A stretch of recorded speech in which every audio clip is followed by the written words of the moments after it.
मुझे यहाँ रहने के लिए परमिशन दी, तो लॉकडाउन में मई में और अप्रैल और हाफ जून का महीना चला गया था, 10 से 12 दिन। तो मैंने इसे सर से परमिशन ली, तो मैं यहीं पे मैंने लॉकडाउन में पढ़ाई करी। और फिर उसके बाद लॉकडाउन की वो जो 2 महीने की पढ़ाई थी, उसका इतना मतलब उसी के जो बेस्ट रिज़ल्ट थे, उसमें मेरा हरियाणा पुलिस का पेपर पास हुआ, क्योंकि 3-4 महीने तो मुझे यहाँ पे कहेंगे पहले कर कि लिया था। जूते से पिटाई करना कहीं वो आत्महत्या ना कर ले या कोई गलत कदम ना उठा ले। ठीक है कि भी पिटाई, उसको थप्पड़ चट्टू लगा दिया, डंडा लगा दिया, लेकिन जूते से मारना कहाँ तक उचित है?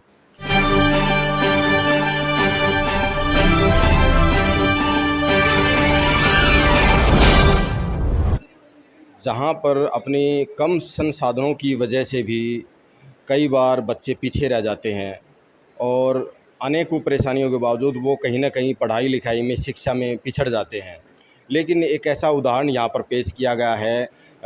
हमारे साथ एक बिटिया मौजूद है जो घर की काफ़ी सारी समस्याओं के बावजूद भी एक कोचिंग सेंटर में अपनी पढ़ाई करके वो आज हरियाणा पुलिस में लग चुकी है और अपने परिवार को आगे ये कैसे चलाएंगी और ये पूरा सफ़र इनका कैसा रहा, किस प्रकार से परेशानियों के बावजूद भी जो है ना आज ये आगे बढ़ने के लिए तैयार हैं। और हम ऐसी गुड़िया से, ऐसी बच्ची से हम मिलवाना चाहेंगे जिन्होंने अपना संघर्ष करके इस मुकाम को पाया है और उसके पीछे क्या वजह है, क्या क्या दिक्कतें परेशानियां रहीं, उसके बारे में ही जानेंगे। जी हाँ, नमस्कार। नमस्कार सर। अ, क्या कहेंगे इस विषय में कि भी आपको हरियाणा पुलिस में अब जॉब मिल चुकी है और क्या-क्या उसके पीछे कारण रहे हैं? क्या-क्या आपको परेशानियाँ रही हैं?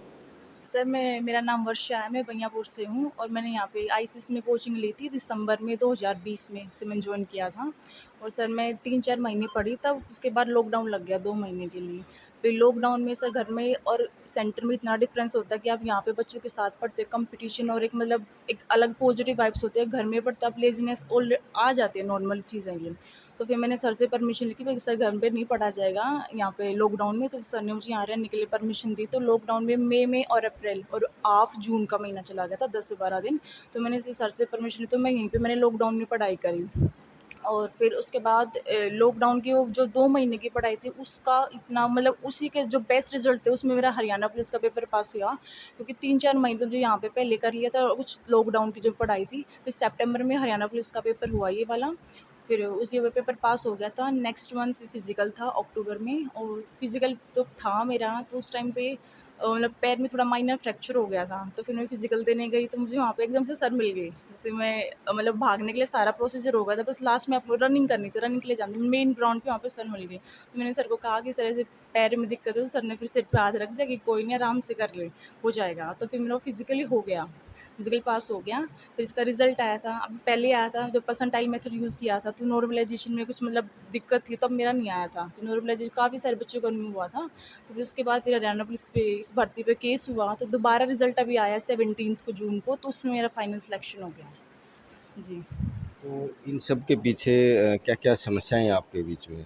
सर प्रॉब्लम कह लो, ये कह लो कि आपका जब जॉब आप पढ़ते हो और जॉब तक का जो बीच का जो सफ़र है, जो डिस्टेंस है, ये लगा लो कि ये आपका आप बेस्ट भी लगा सकते हो और ये स्ट्रगल भी कह सकते हो। लेकिन ये बेस्ट टाइम होता है जब आप अपने आप को मतलब खुद के साथ ज़्यादा वो होता है। मैं यहाँ पे अकेले भी बैठ के पढ़ती थी, मैं घर पे भी करती थी, मैं शाम को ट्यूशन पढ़ाती थी। तो ये जो टाइम है आपका, मैं अगर मैं अपनी तरफ से बताऊँ कि बेस्ट टाइम होता है। आप खुद को अंदर मतलब आपके अंदर कितना कैलिबर है, क्या-क्या चीज़ें तो एनालाइज़ करने का वो मिलता है। घर में कौन-कौन है? जैसे मेरे घर में मेरी मदर और मेरा भाई है। अच्छा, और कोई? सिर्फ़ हाँ, बाकी जो मेरे चाचा और चाची और दादी हैं। पिताजी? क्या नहीं, फादर मेरे एक्सपायर हो गए थे सर फ़ेब में। तो फ़ेब में फादर एक्सपायर हो गए थे, तब मेरा कार्ड ये वाला जो मैंने एक 1 ईयर था वो कंप्लीट हो गया था। फिर मैं 15, 20, 25 दिन में नहीं आई थी। फिर मैंने मार्च में आई थी, मैंने सर से बात करी कि ऐसे-ऐसे प्रॉब्लम है, तो सर ने मेरा कार्ड मतलब फ्री में बनवा दिया कि जब तक तेरा सिलेक्शन नहीं होता पढ़ती रह। जब भी मतलब सिलेक्शन हो जाए, सिलेक्टेड होके मेरे को फ़ीस पे कर देना।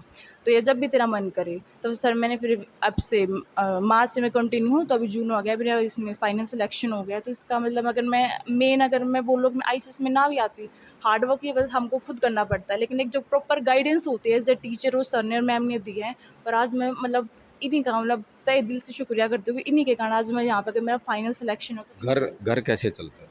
सर पहले तो फादर थे, लेकिन अभी फादर के एक्सपायर होने के बाद तो सर कोई अर्निंग सोर्स नहीं था ऑनेस्टली स्पीकिंग। अभी 2-3 महीने थे, तो मैं ट्यूशन कराती हूँ। तो अभी भाई मेरा छोटा है, उसकी स्कूलिंग कंप्लीट हुई है, तो फिर अभी ये सिलेक्शन हुआ है सर। आप देख सकते हैं कि काफ़ी परेशानियों के बावजूद भी ये आज इस मुकाम पे हैं और इन्होंने अपना पूरा श्रेय जो है ना आईसीएस कोचिंग सेंटर को दिया है। और एक बार हमारे साथ में मौजूद हैं आईसीएस कोचिंग सेंटर के डायरेक्टर परिमल जी, और मैं उनसे भी एक बार बात करूंगा। इस गुड़िया के बारे में बताएंगे कि किस प्रकार से इन्होंने जो है ना इस मुकाम को हासिल किया। जी नमस्कार। नमस्कार सर। क्या कहना चाहेंगे इस गुड़िया के बारे में? सर जैसे जो बच्चे होते हैं, तैयारी करते हैं, पढ़ते हैं, तो उनको सिलेक्शन मिलना ही चाहिए। जैसे ये लड़की जो है आई थी, तो इसने पढ़ाई करी यहाँ पर, फिर जो है जैसे लॉकडाउन लग गया, लॉकडाउन के दौर में इसने जो है बताया कि घर में प्रॉब्लम रहती है, घर में पढ़ने का माहौल नहीं रहता, पापा बीमार हैं, तो प्रॉब्लम्स ज़्यादा जो रहती हैं अभी। तो लॉकडाउन के दौर में भी जो है जैसे हमारा स्टाफ आता था काम करने के लिए, तो वैसे ये लड़की भी यहाँ पर आकर के और पूरा दिन बैठ करके पढ़ती थी। काफ़ी सिंसियरिटी से इस लड़की ने पढ़ाई करी, तैयारी करी, और फाइनली इसका जो है हरियाणा पुलिस में सिलेक्शन हो गया। इसने जेबीटी कर रखी थी, ग्रेजुएशन कर रखी थी, तो टीचिंग लाइन में जाना चाहती थी। तो मैंने जो है समझाया कि पहले जॉब लग जा, कोई भी घर की हालत ख़राब है तो पहला काम है जॉब लगना। जॉब लगने के बाद जो तुम्हें अपनी चॉइस की मिले तो उसको छोड़ करके दूसरी में लग जाना, कौन पकड़ के बैठेगा। तो इसलिए इसने जो है हरियाणा पुलिस का फॉर्म भरा और जो है फिर काफ़ी हुआ। बहुत सारी प्रॉब्लम्स जो है इंफ्रास्ट्रक्चर से रिलेटेड भी रहती है। जैसे गांव के बच्चे होते हैं, उनके पास दौड़ धूप और ये सब चीज़ें करने के लिए जो है कुछ भी नहीं होता। इस लड़की ने बताया फिजिकल से 1 वीक पहले कि सर मैं जो है जैसे खेत में जो कच्चे रास्ते होते हैं, ऊंचे नीचे ऊबड़ खाबड़, तो उस ऊबड़ खाबड़ रास्ते पर दौड़ लगा रही थी तो पैर में फ्रैक्चर हो गया। 1 वीक पहले ही फ्रैक्चर हो गया, तो अब क्या करें। तो इसने 2-3 दिन रेस्ट लिया, जो है डॉक्टर के पास गई, डॉक्टर ने बताया कि प्लास्टर करवाना पड़ेगा। प्लास्टर करवाना पड़ता तो फिजिकल गया था सीधा ही। तो इसने जो है अपनी इच्छा शक्ति को जो काफ़ी मजबूत किया, 2-3 दिन रेस्ट किया और फिर बाम वगैरह लगा करके वहाँ पर जा करके इसने जो है अपनी दौड़ की और फिजिकल इसका पास हुआ। जब ये फिजिकल देने गई थी तो मैं बाई चांस जो है भोपाल सिंह खदरी जी से मिलने गया हुआ था वहीं पर, तो वहीं पर ये मिली, बोली सर मेरे पैर में बहुत ज़्यादा दिक्कत है। तो मैंने इसको आशीर्वाद दिया, बेस्ट विशेस दी, मैंने कहा तो हो जाएगा तेरा, और इसने कर दिखाया फिर। अब एक बात और आती है कि शिक्षा आप दे रहे हो, कोचिंग सेंटर आप चला रहे हो, कई बार कुछ वीडियो भी वायरल हुई है और पिटाई से रिलेटेड कुछ वीडियो वायरल हुई थी। तो इस विषय में भी एक बात मैं कहना चाहूँगा कि इनकी पिटाई करने का इनकी पिटाई हुई क्या इस दौरान? इससे पूछो, ये अपने आप बताएगी। नहीं सर, मेरी कभी पिटाई नहीं है। मैं बहुत सिंसियर हूँ। फर्स्ट डेस्क पे सबसे पहले आके बैठती थी और लास्ट तक शाम को पढ़ के मैं ही जाती थी। मैंने बहुत अब सिंसियर। जैसे कि सर कहते हैं कि पिटाई ज़रूरी है, क्योंकि अगर कोई बच्चा पढ़ता नहीं है तो उसकी पिटाई अगर कर दें तो शायद वो रास्ते पे आ जाए। क्योंकि पहले भी जो है ना जो टीचर अध्यापक थे तो काफ़ी अब जो है ना हम भी पढ़े हैं, पिटाई बहुत हुई है। तो सर ये वीडियो के बारे में थोड़ा सा बताइए। क्या होगा? जब बच्चा जो है ना पढ़ाई से हटता है तो ये पेरेंट्स का काम है, टीचर का काम है उस बच्चे को रोकना, उसको सही रास्ते पर चलाना। ऐसा कौन बच्चा है जो गलत रास्ता नहीं पकड़ता, ऐसा कौन बच्चा है जो पढ़ाई के रास्ते से नहीं भटकता। अब उसको अगर समय रहते संभाल लिया तो सही है, नहीं तो फिर इन्हीं बच्चों में से तो कुछ लोग आतंकवादी बनते हैं, गैंगस्टर बनते हैं, और किस प्रकार से चारों तरफ समाज का हाल खराब हो आप जानते हैं।